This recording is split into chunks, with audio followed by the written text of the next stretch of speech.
Para sa mga nagtatanong kung pwede yung motor, this is it. What's up? Last time gumawa ako ng video tungkol sa MOA to Cavite within 30 minutes. This time palabas naman ng Cavite. So currently nandito tayo ngayon sa may Talaba. Ito yung St. Dominic. Ayan, ito yung Kuya Jay. Nandun yung McDo. Ito naman yung PNP Bacoor. So dito tayo magsisimula. Hindi ko alam kung magiging malinaw itong video pati yung salita ko dahil ang gamit ko ay sa phone lang ngayon. Hindi ko dala yung GoPro ko. So dito tayo magsisimula.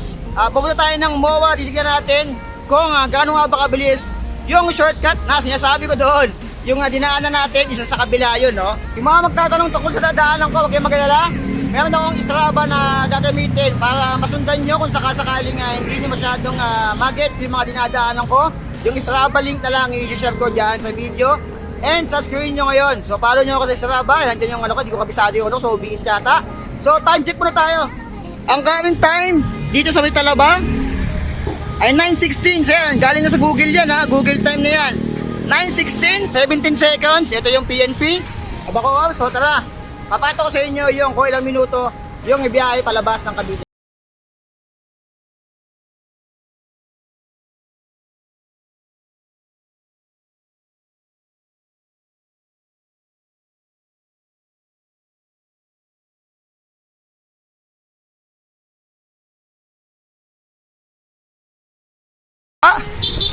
Pero diretso tayo.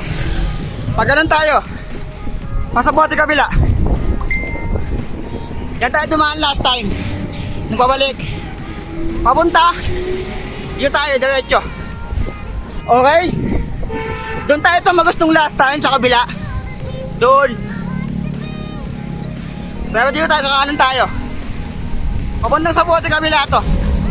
Tapos kakaliwa tayo. Doon sa unang intersection. Ito.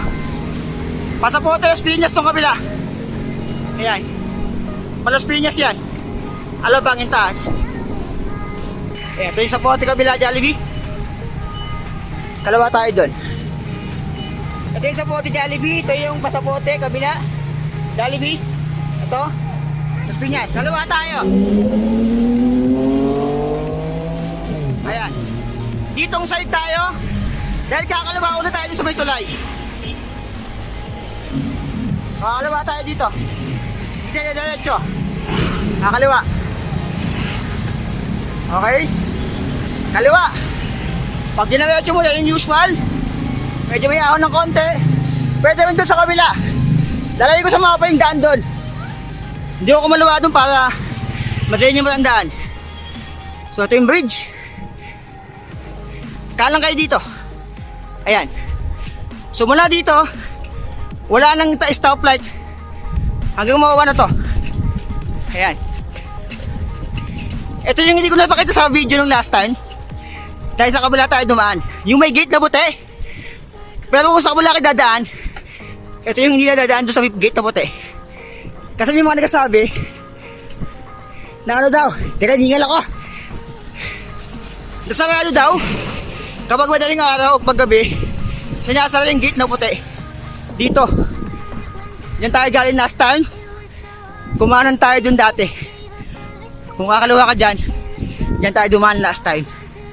Yung may gate na puti dyan yun. Ayan. Dyan. Kung natatandaan nyo, pero diretso tayo dito. Ayan. Yung mga kambing. Pag wala yung kambing, nililigaw na kayo. Ha. Ang hirap mag-vlog pag nagbabike. Tapos cellphone lang gamit. So diretso lang tayo doon. Yan yung coastal. Diretso lang tayo. So yan. Huwag ka kanan. Diretso lang. Ayan. Huwag dyan. So diretso lang. Basta susundin nyo lang to. Itong tabi na to.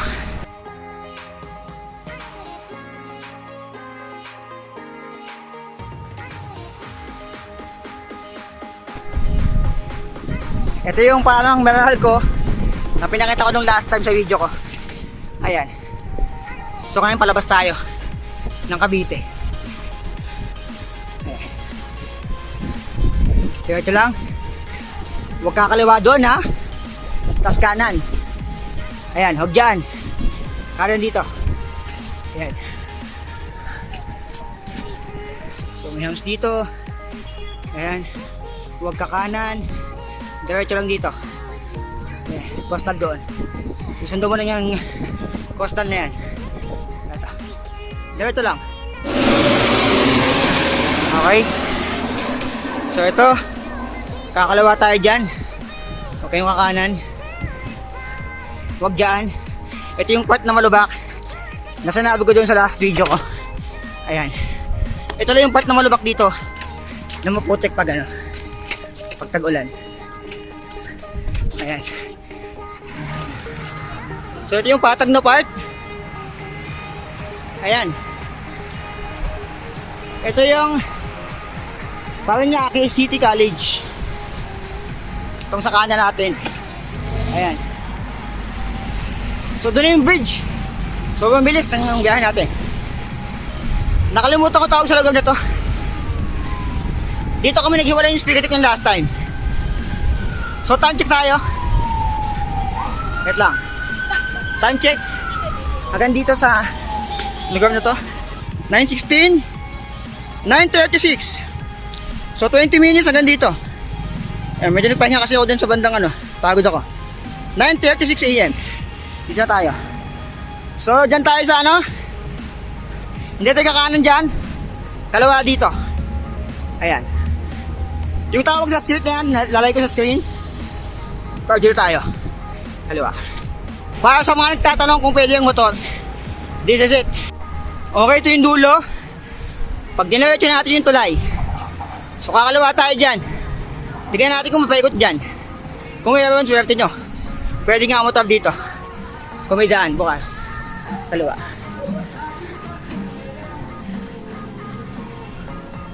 Tingnan natin ng bridge. Okay. Okay. Okay. Positive. Pwede ang motor. Pagdating dyan, hindi ko tayo pa ganun. So pwede nga ang motor dito. Wala din sa may ano. Ayan. Hindi ko tayo dyan. Okay. Eto na. So hindi na tayo makit doon sa may bridge. Pwede nga ang motor. Pwede. Yan si Kuya galing sa kabila to eh. Ayan. Gulungan sa Paranaque. Ito yung coastal. Okay. Makapagal na tayo. So time check. 9:16.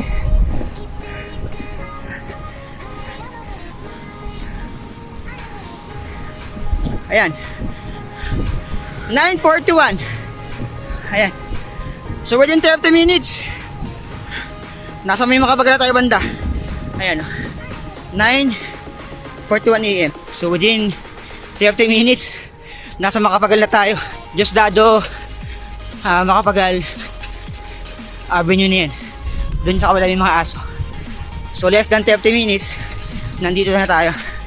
Ayan. Doon yung madaming aso. Hindi na tayo makatang last time. Ayan. 9:41. So yung 30 minutes is dapat 9:46 from 9:16, di ba? Di ba? Ayan. Makapagal Avenue. 27 minutes. Diretsuin natin to. Ayan. Ito yung bridge. Diretsuin natin to Makapagal. Okay, Double Dragon. Ito na yun. Ayan yung BP, ito Double Dragon. Makakaliwa tayo dun. Mamowa. Ayan, Double Dragon. Kaliwa tayo. Ayan yung globo. Okay. Time check. Okay. 9:43. 9:16 kanina.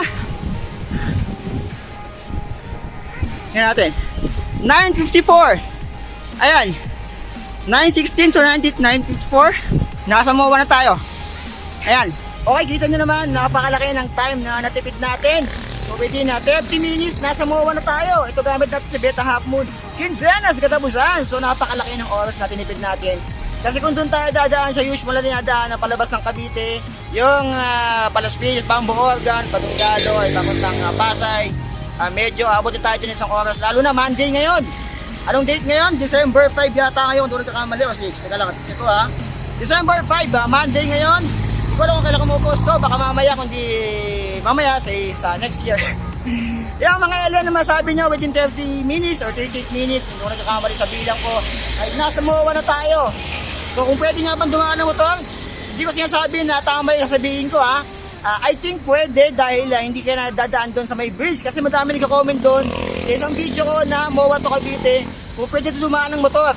So this time, nakita nyo naman, hindi na tayo makat ng bridge. So kung nakamotor kayo, I think pwede naman daanan pero hindi ko ginagarantiya na talagang literal na pwede dahil hindi naman ako taga doon, no? So confirm nyo na lang sa mga taga doon kung talagang pwedeng dumaan doon kasi nga medyo matagal na yata yung ano na yun, yung daan na yun. Bihira lang yata talaga sa daanan kasi sa kabila talaga dumadaan yung usual na diadaanan ng mga motor dun sa may bandang Papambo Organ, hindi ko sorry mga daan pa Tunggalo and papunta dun sa ano Kanluran ba yun? So ayun mga alien, ano masabi nyo sa lakbay natin ngayon? Within 30 minutes nakarating tayo ng MOA. So inuulit ko kapag gabi na huwag na kayong dumaan doon kasi para for your own safety na rin, no? So yun mga alien, ano masasabi nyo? Like, comment, subscribe. So me, I love you.